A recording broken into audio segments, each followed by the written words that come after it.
মার্কিন যুক্তরাষ্ট্রের পরিচিতি ছিল অভিবাসীদের দেশ হিসেবে। এর অন্যতম ভিত্তি ছিল জন্মসূত্রে নাগরিকত্বের অধিকার। কিন্তু প্রেসিডেন্ট ডোনাল্ড ট্রাম্পের এক নির্বাহী আদেশ ১.৫ শতাব্দীরও বেশি সময় ধরে চলে আসা এই সাংবিধানিক ব্যবস্থা ঘিরে এখন তৈরি হয়েছে নতুন প্রশ্ন। বিভক্ত মার্কিন নাগরিকরাও ৫০% মার্কিন নাগরিকই এখন জন্মসূত্রে নাগরিকত্বের বিরুদ্ধে।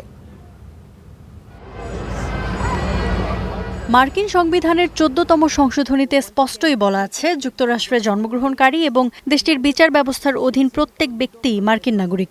মা বাবাকে কোথা থেকে এসেছে, তাদের বৈধ কাগজপত্র আছে কিনা, কিছুই কোনো বিষয় নয়। কেবল বিদেশি কূটনীতিকের সন্তান ও দেশ আক্রমণকারী শত্রুর সন্তান ছাড়া যে কেউ কেবল জন্মস্থানের সুবিধা হিসেবে যুক্তরাষ্ট্রের নাগরিকত্ব পেতে পারেন।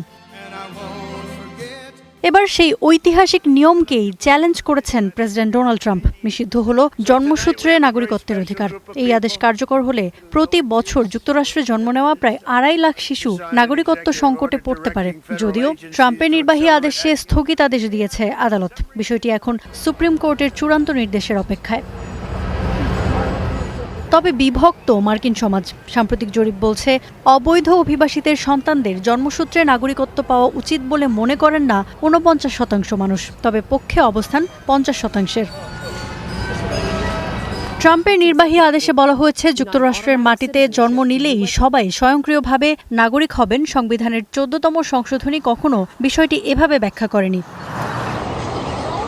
এই বিতর্কের শেকড় অবশ্য অনেক পুরনো। ১৮৫৭ সালে ড্রেড স্কট মামলায় মার্কিন সুপ্রিম কোর্ট রায় দিয়েছিল, কৃষ্ণাঙ্গরা কখনোই যুক্তরাষ্ট্রের নাগরিক হতে পারবেন না। বিতর্কিত সেই রায়ের প্রতিক্রিয়ায় গৃহযুদ্ধের পর ১৮৬৮ সালে যুক্ত হয় ১৪তম সংশোধনী, যার লক্ষ্য ছিল সদ্য মুক্ত হওয়া লাখো কৃষ্ণাঙ্গ আমেরিকান ও অভিবাসী শিশুদের নাগরিকত্ব নিশ্চিত করা।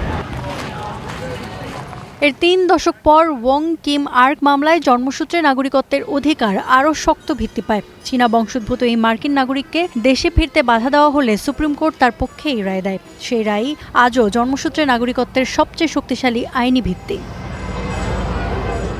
বিশ্বের দেশে দেশে কট্টরপন্থার উত্থানের সাথে নাগরিকত্বের আইনও বদলে যাচ্ছে। ২০০৫ সালে আয়ারল্যান্ডও জন্মসূত্রে নাগরিকত্ব বাতিল করে। কিন্তু অনেক বিশ্লেষক মনে করেন, অভিবাসীদের দ্রুত নাগরিকত্ব দেওয়ার নীতি আমেরিকাকে অন্যদের থেকে আলাদা করে।